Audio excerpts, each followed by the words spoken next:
السلام عليكم ورحمة الله وبركاته. أهلا وسهلا بيكم في قناة موزي وموري كروشيه. إن شاء الله في حلقة النهاردة هنشتغل مع بعض شنطة جميلة جدا بطريقة سهلة وبسيطة. إن شاء الله تنفذوها معايا بكل سهولة. أتمنى ربنا يوفقني والفيديو النهاردة يعجبكم وتستفادوا منه. لو عجبكم الفيديو اعملوا له لايك وشير، واكتبوا لي في التعليقات رأيكم إيه في الشنطة وبتشاهدوني من أي بلد. ولو لسه أول مرة بتشوفوني وحابين تتابعوني يسعدني اشتراككم في القناة، فاشتركوا وفعلوا الجرس على الكل عشان يوصلكوا إشعار بأي فيديو جديد أنا بعمله. ويلا بينا على طول نروح على الشرح ونشوف هنشتغل ازاي.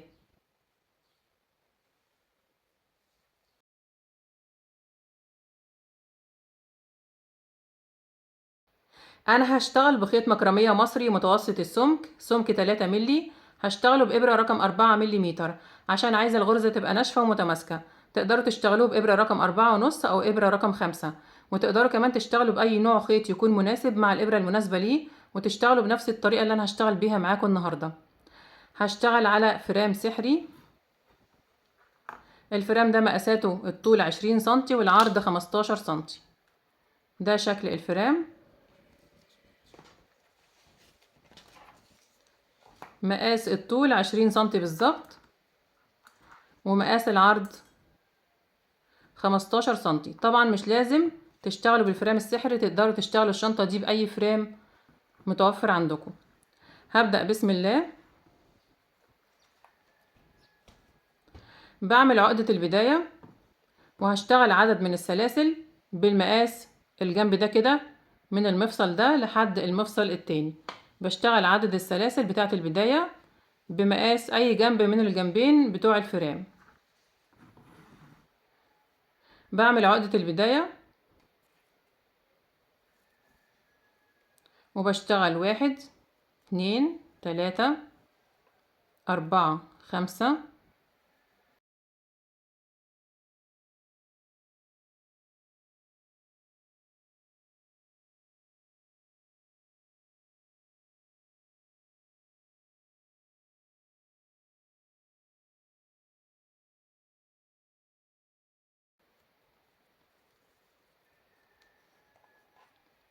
انا كده اشتغلت 40 سلسلة بالمقاس اللي انا عايزاه، اللي هو مقاس جنب الفرام زي ما انتم شايفين.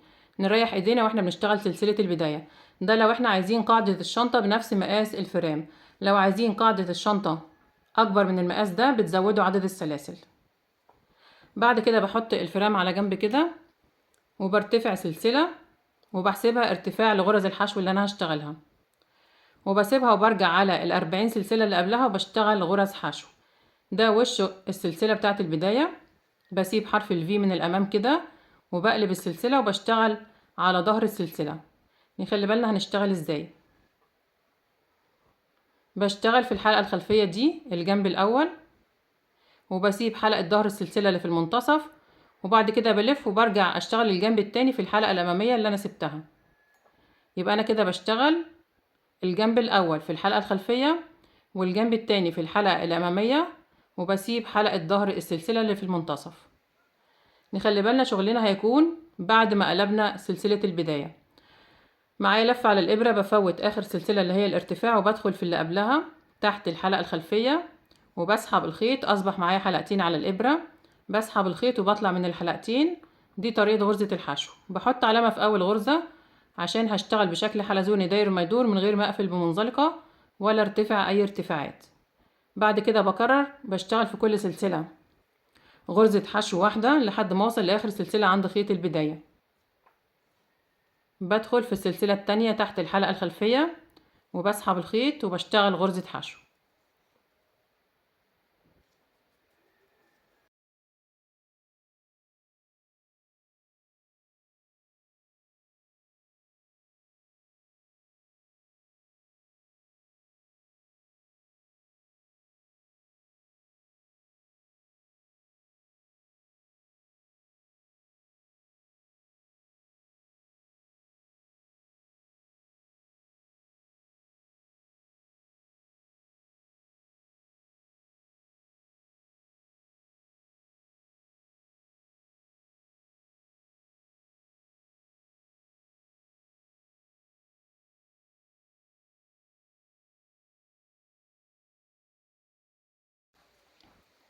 وصلت اخر سلسلة عند خيط البداية بشتغل اخر غرزة في الجنب الاول. كده انا اشتغلت اول جنب 40 غرزة حشو في الحلقة الخلفية للسلسلة، بقى الشكل زي ما انتم شايفين. بعد كده بلف الشغل وبعدي طرف الخيط كده ناحية الامام ناحية بره كده، وبلف على الحلقة الامامية للسلسلة اللي انا سبتها هنا كده، وبسحب الخيط وبشتغل اول غرزة في الجنب التاني. يبقى انا كده في اخر سلسلة اشتغلت غرزتين حشو بس. بعد كده بشتغل قصاد كل غرزة غرزة في الحلقة الامامية للسلسلة اللي انا سبتها لحد ما اوصل لاخر السطر تحت طرف واحد بس من سلسلة البداية، وبسيب في المنتصف حلقة ظهر السلسلة ما بشتغلش فيها.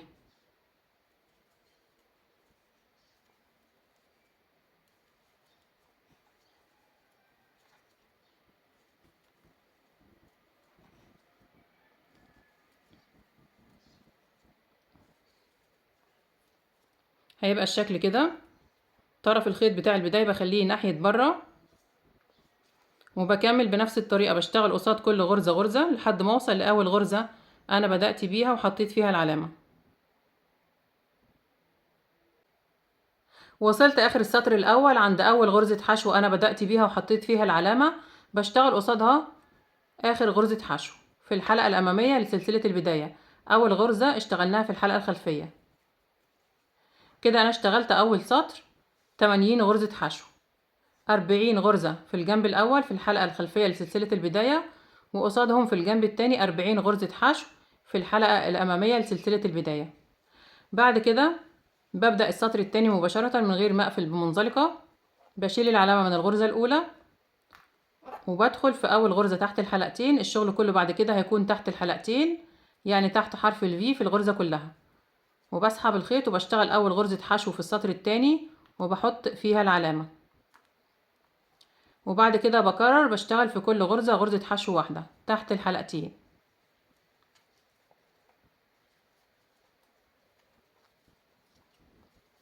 من غير اي تناقص او تزايد على 80 غرزة.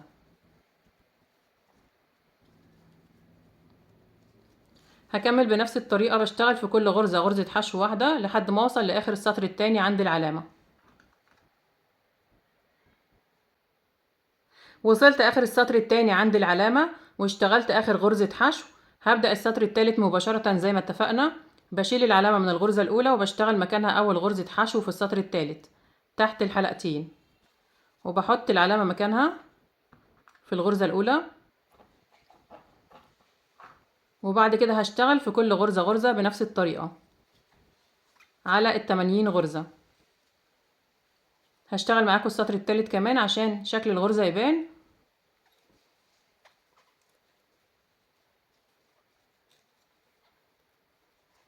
هكمل بشتغل في كل غرزة غرزة واحدة تحت الحلقتين لحد ما اوصل لاخر السطر التالت عند العلامة.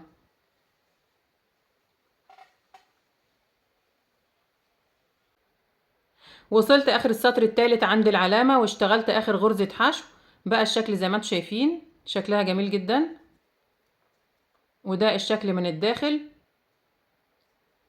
طبعا بسيب طرف الخيط ده كده هنضفه في النهاية. عايزة اوريكم حلقة ظهر السلسلة اللي انا سبتها في المنتصف. الحلقات الصغيرة دي كده دي حلقة ظهر السلسلة اللي انا سبتها في المنتصف واشتغلت على الحلقة الخلفية والحلقة الامامية. بعد كده هرتفع بالشغل بتاعي على 80 غرزة بنفس الطريقة بشكل حلزوني. بشيل العلامة من الغرزة الاولى وبشتغل اول غرزة في السطر الرابع تحت الحلقتين، وبحط العلامة مكانها في الغرزة الاولى، وبشتغل بنفس الطريقة بشتغل في كل غرزة غرزة واحدة داير ما يدور، وبرتفع بالشغل بتاعي على 80 غرزة لحد ما اوصل للمقاس المناسب، وارجع اقول لكم انا اشتغلت كام سطر ونشوف المقاسات كام سنتي. عايزه اقول لكم على نقطه مهمه جدا، ان احنا بنخلي الوصلات بتاعه الخيط كلها لو احنا هنوصل الخيط بنخليها بره الشغل، ما بنخليهاش جوه، لان عايزه الشغل من جوه نضيف جدا ما فيهوش اي وصلات للخيوط. هكمل وارجع لكم تاني.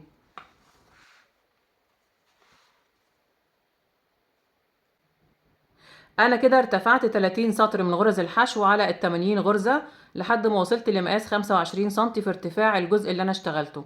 بقى الشكل زي ما انتم شايفين. زي ما اتفقنا كل وصلات الخيط بنخليها بره وبننضفها برضو بره بإبرة التنظيف تحت الغرز. هنشوف المقاسات مع بعض. مقاس الارتفاع 25 سنتي بالظبط، ومقاس العرض 33 سنتي. طبعا المقاسات دي هي نفس مقاسات البطانة اللي احنا هنحطها للشنطة. انا جهزت البطانة بنفس المقاسات زي ما انتم شايفين. قصيت القماشة بنفس مقاسات القطعة اللي انا اشتغلتها العرض والطول، وعملت لها جيب من الداخل، جيب صغير، وهسيبها على جنب لحد ما اوصل لمرحلة ان انا اخيط البطانة. قبل ما نكمل شغل في الشنطة لازم ناخد مقاسات البطانة بعد ما نشتغل الجزء ده كده. وقبل ما نقفل هنضف الخيط الزيادة بإبرة التنظيف تحت الغرز.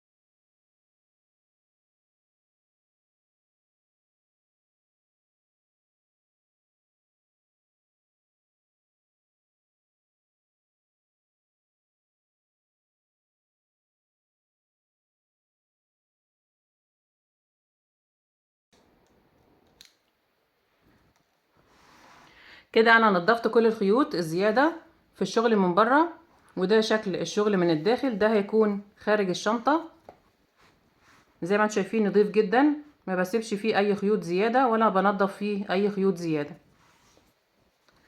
بعد كده ببدأ احدد مقاسات القاعدة. طبعا الخيط ده انا بسيبه ما بقصهوش عشان هقفل بيه. بسحب كده وبعمل حلقة وبسيب لحد ما اوصل لمرحلة التقفيل.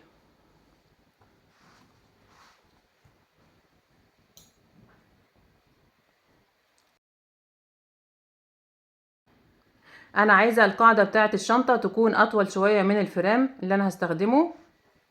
ببدأ احدد مقاسات القاعدة بتاعتي قبل خياطة البطانة وقبل التقفيل.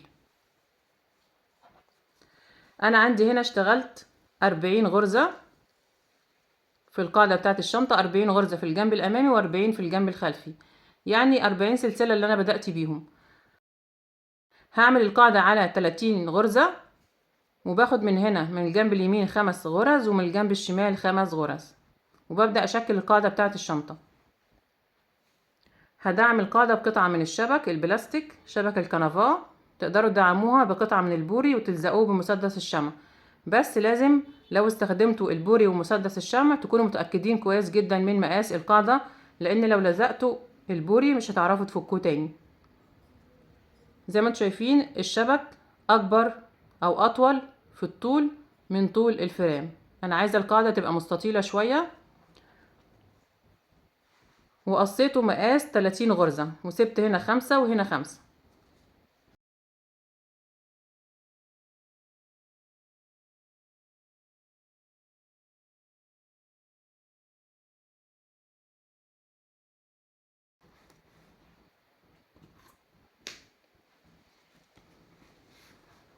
بثبت الشبك البلاستيك بالخيط الشفاف او بالخيط اللي انا اشتغلت بيه في المنتصف بالظبط، وبسيب من هنا 5 غرز ومن هنا 5، وببدأ اخيطهم. بعملهم على شكل مثلث كده، وبخيطهم برضو بنفس الخيط اللي انا اشتغلت بيه.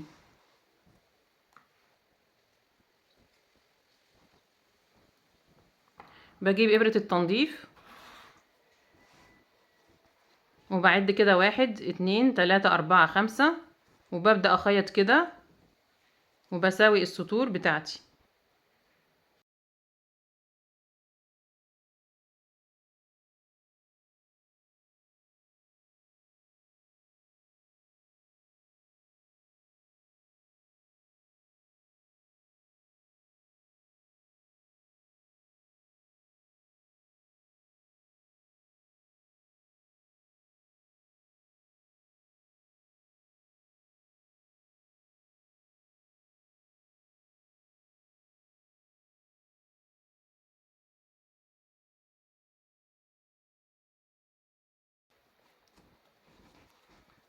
خلاص كده انا خيطت اول جنب، بثبت الخيط بتاعي وبنضف الخيط الزيادة.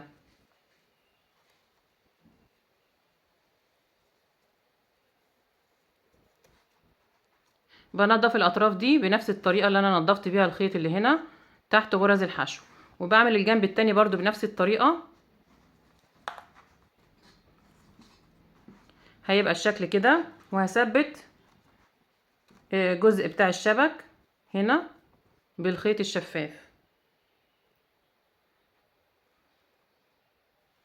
بشبكه برضو في الغرز بحيث ان هو ما يبانش خالص من الداخل، لان الداخل ده بعد كده هنقلب الشغل وده هيكون خارج الشنطة. هشبك البلاستيك كويس جدا، هثبته بالخيط وهعمل الجزء التاني ونرجع نكمل مع بعض. انا كده ثبت الدعامة كويس جدا بالخيط الشفاف والابرة. بقى الشكل زي ما انتم شايفين. ثبتها في المنتصف على 30 غرزة، واربع سطور من الجنب ده واربع سطور من الجنب التاني، وسبت هنا 5 غرز وفي الجنب ده 5 غرز. بقى الشكل زي ما انتم شايفين. هقول لكم مقاسها كام سنتي. مقاس الطول 24 سنتي بالظبط، ومقاس العرض 9 سنتي، ومقاس ال5 غرز اللي انا سبتهم هنا 4 سنتي ونص، وهنا 5 مقاسهم 4 سنتي ونص. بعد كده هقلب الشنطة. ده شكل الشنطة من جوه. طبعا اللي جوه ده هيبقى بره دلوقتي بعد ما نقلبه.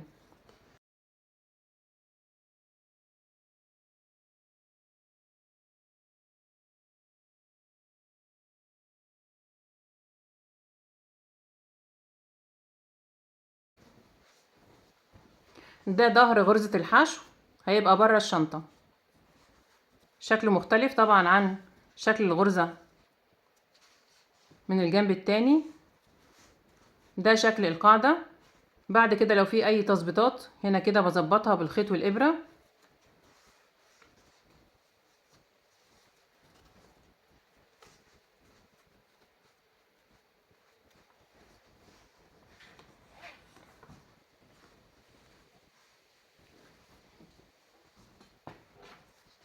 هيبقى الشكل كده.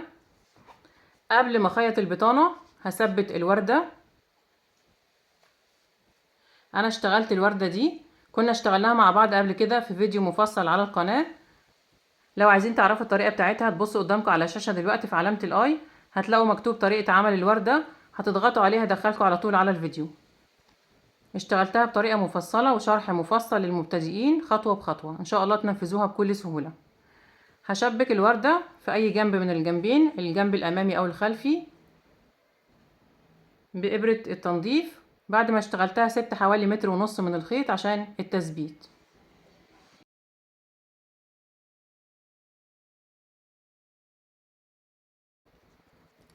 بحطها في المنتصف بالظبط وبثبت بالإبرة في سطر الحشو اللي انا اشتغلته في الاخر. اخر سطر انا اشتغلته في الدايرة قبل البتلات سطر الحشو من تحت حرف الفي.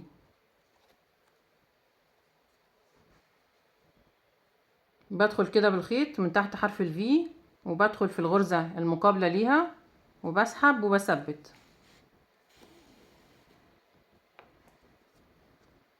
برجع تاني اطلع من الداخل من جوه بالإبرة وبدخل في الغرزة اللي بعدها من تحت حرف الفي، وبكرر على كل الغرز بتاعة الدايرة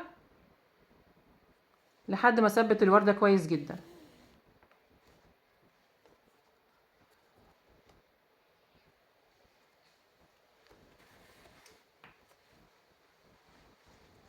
هكمل بنفس الطريقة، بلف بالخيط على الوردة كلها بثبتها كويس ونرجع نكمل مع بعض. خلاص كده ثبت الوردة كويس جدا بإبرة التنظيف. بقى الشكل زي ما انتم شايفين، شكلها جميل جدا. ونضفت الخيط الزيادة جوه الشنطة. بعد كده هخيط البطانة. بجيب البطانة اللي انا جهزتها بالمقاسات اللي احنا شفناها مع بعض، وبسقطها جوه الشنطة كده، وهبدأ اخيط بإبرة الخياطة.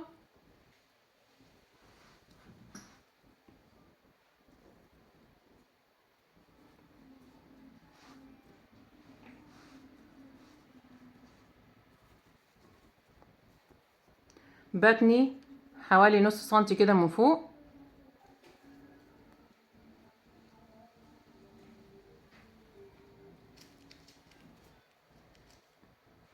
بخيط بخيط الخياطة وإبرة الخياطة،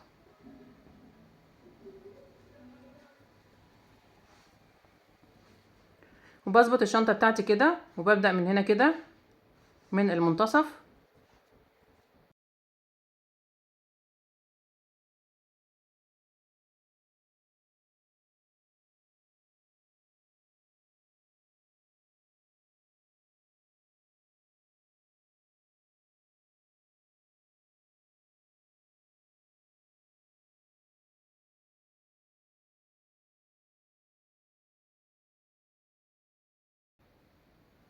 خلاص كده خيطت البطانة كويس جدا في الشنطة، بقى الشكل زي ما انتم شايفين شكلها جميل جدا. بعد كده هجيب الفرام والخيط والإبرة،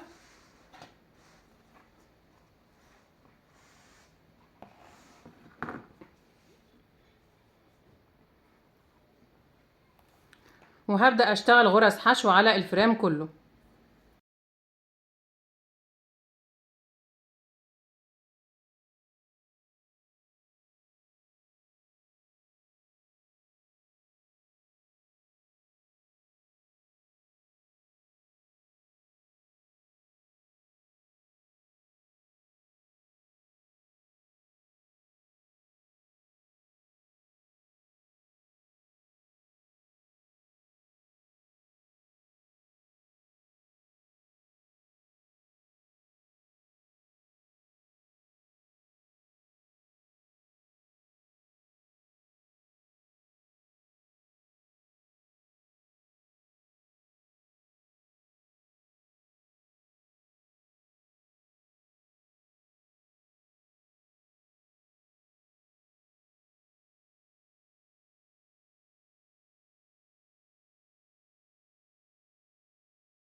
كده انا اشتغلت في الجنب الاول 60 غرزة حشو، بقى الشكل زي ما انتم شايفين. اشتغلت 60 غرزة في الجنب الاول، قصاد المفصل ده كده بعمل سلسلة واحدة، وبعد كده بكمل بنفس الطريقة بشتغل في الجنب التاني 60 غرزة حشو لحد ما اوصل عند المفصل التاني هنا كده. خلاص كده اشتغلت 60 غرزة في الجنب التاني على الفرام. عدد الغرز اللي اشتغلتها على الفرام كله 120 غرزة حشو، زائد السلسلة اللي انا اشتغلتها هنا عند المفصل ده.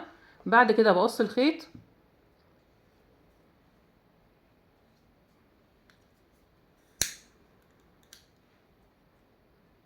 وبسحبه من اخر غرزة وبلضمه في ابرة التنظيف.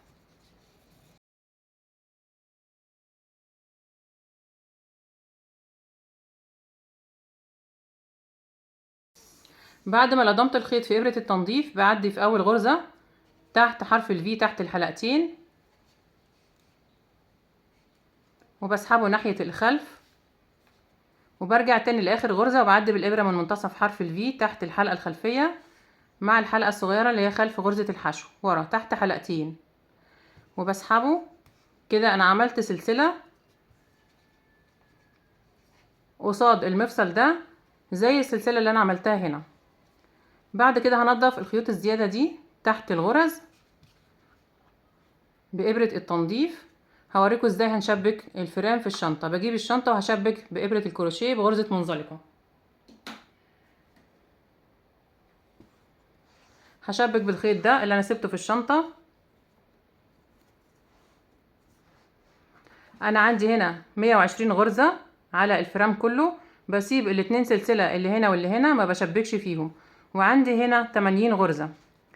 هشبك بغرزة منزلقة، بشبك في غرزتين وبسيب غرزة. الخيط ده بدخله جوه كده هنضفه بعدين.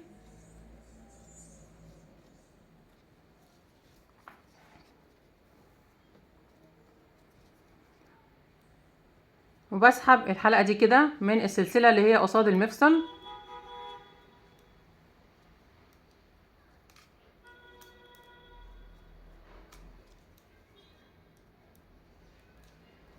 من تحت الحلقتين، وبشيل العلامة من اول غرزة هنا،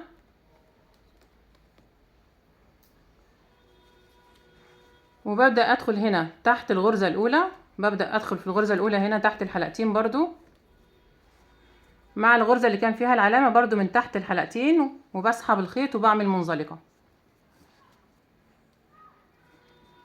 الغرزة التانية مع الغرزة التانية هنا من تحت حرف الفي وبعمل منزلقة. الغرزة التالتة بسيبها ما بشبكش فيها، بدخل في الغرزة الرابعة مع الغرزة التالتة من الشنطة وبشبك. يبقى انا كده بخيط هنا في غرزتين وبسيب الغرزة التالتة، وفي الشنطة ما بسيبش غرز خالص.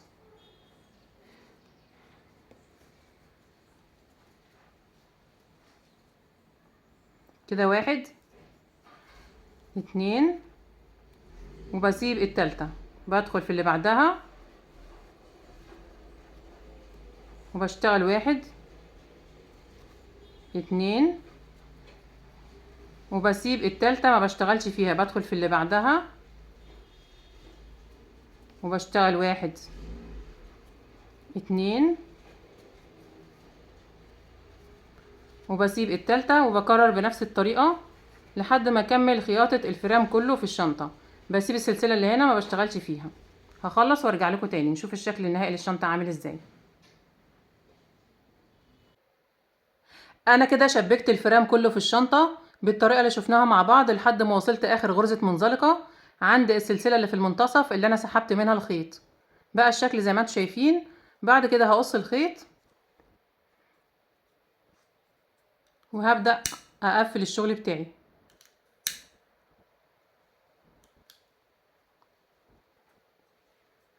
بعد ما قصيت الخيط بسحبه من اخر غرزة منزلقة من هنا كده من منتصف حرف الفي وبلضمه في ابرة التنظيف.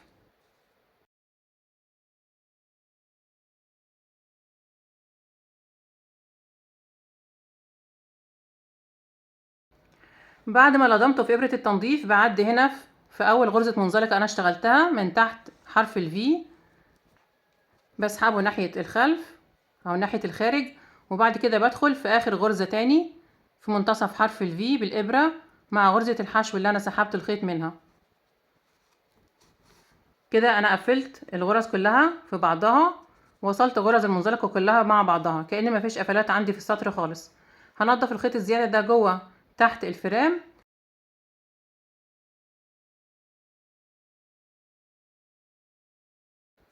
ده شكل الفرام بعد ما شبكناه في الشنطة، شكلها جميل جدا. عايزه اقول لكم لو انتوا قلقانين ان الفرام ما يقفلش بسبب الغرز اللي احنا اشتغلناها هنا كده عند المفاصل اللي هنا واللي هنا، تقدروا تشتغلوا 50 غرزة بس على كل جنب، وبتسيبوا الجزء ده فاضي ما تشتغلوش فيه، وبتشتغلوا قصاده سلاسل زي ما يطلع معاكم العدد 5 سلاسل او 6 او 7 زي الصورة اللي على الشاشة دلوقتي. بتسيبوا هنا 5 غرز وهنا 5 يبقى هنا 10 وهنا 10، وبتشتغلوا 50 غرزة هنا و50 غرزة هنا. هنضف الخيط الزيادة.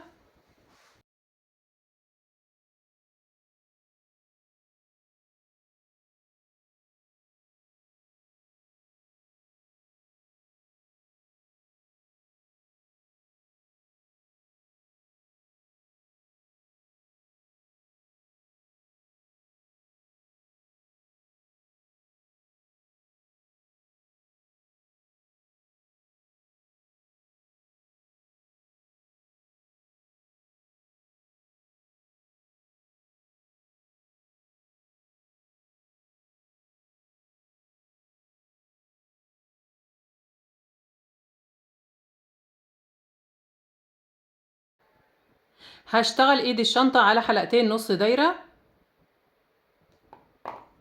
بسحب الخيط من داخل الحلقة وبرتفع سلسلة، وبعد كده بشتغل 5 غرز حشو.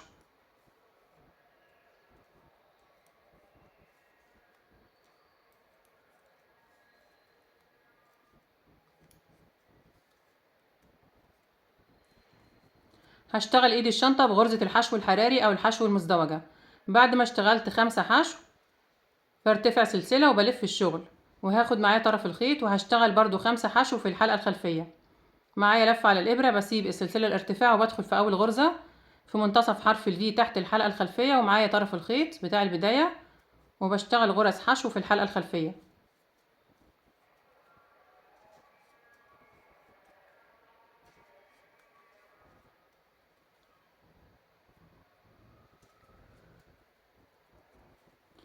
السطر التاني اشتغلت 5 حشو في الحلقة الخلفية. بعد كده برتفع سلسلة وبلف الشغل وهبدأ اشتغل في الحلقة الخلفية للسطر التاني مع الحلقة الأمامية اللي أنا فوتها في السطر الأول تحت حلقتين،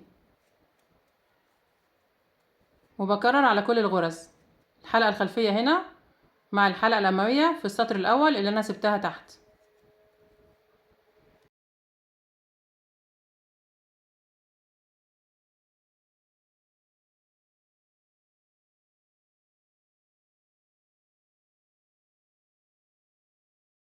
بعد كده برتفع سلسلة وبلف الشغل وبكرر بنفس الطريقة الحلقة الخلفية في السطر ده مع الحلقة الأمامية اللي أنا سبتها في السطر اللي قبله.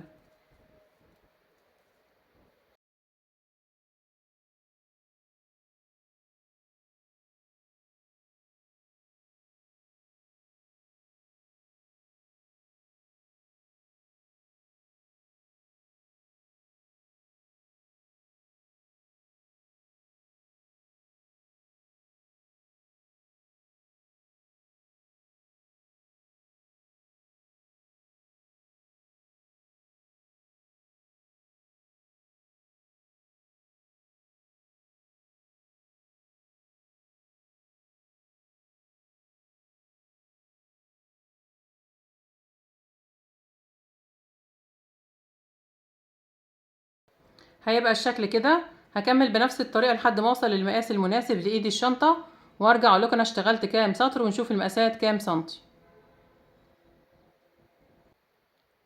انا كده اشتغلت 72 سطر من غرز الحشو على الخمس غرز. هشتغل معاكم اخر سطر برتفع سلسلة وبشتغل تحت الحلقتين في السطر الاخير مع الحلقة الامامية للسطر اللي قبله، يعني تحت ال3 حلقات بشتغل غرز حشو عشان اقفل الشغل بتاعي واركب الحلقة التانية.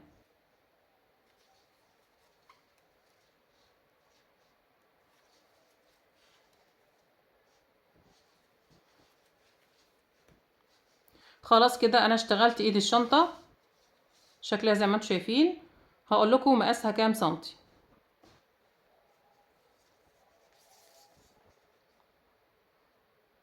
المقاس 43 سنتي بالظبط. طبعا تقدروا تقللوا او تزودوا المقاسات زي ما انتم عايزين. بعد كده بسحب الخيط بثبته وبسحبه من اخر غرزة، وهبدأ اخيط الحلقة في الجنب ده. بلضمه في ابرة التنظيف. طبعا لو الخيط لسه معاكم زيادة بتقصوه، بتسيبوا حوالي 30 سنتي من الخيط عشان تخيطوا الحلقة في الايد من الجنب التاني.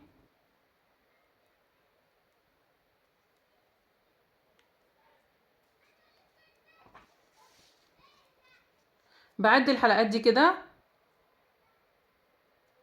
هنا 10 حلقات بشتغل زيهم 10 حلقات، بشتغل في كل غرزة مرتين عشان يبقى الشكل زي بعضه.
اشتغلت كمان ايد كروس بنفس الغرزة، بس اشتغلت هنا على حلقات صغيرة واشتغلت 3 غرز بس، وارتفعت عليهم بالمقاس المناسب.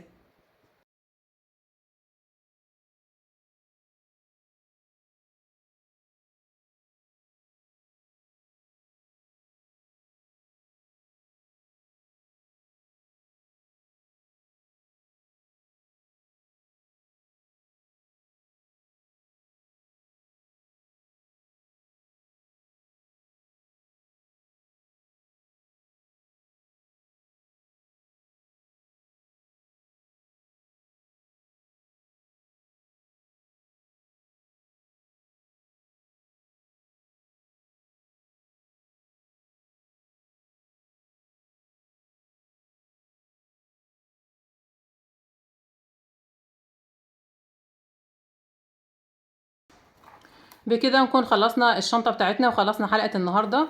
اتمنى يا رب يكون الفيديو عجبكم، تكونوا استفدتوا منه. لو عجبكم الفيديو اعملوا له لايك وشير، واكتبوا لي في التعليقات رأيكم ايه في الشنطة وبتشاهدوني من اي بلد. ولو لسه ما اشتركتوش في القناة اشتركوا وفعلوا الجرس على الكل عشان يوصلكم اشعار باي فيديو جديد انا بعمله. وان شاء الله نتقابل في فيديو جديد، وشكرا ليكم والسلام عليكم ورحمة الله وبركاته.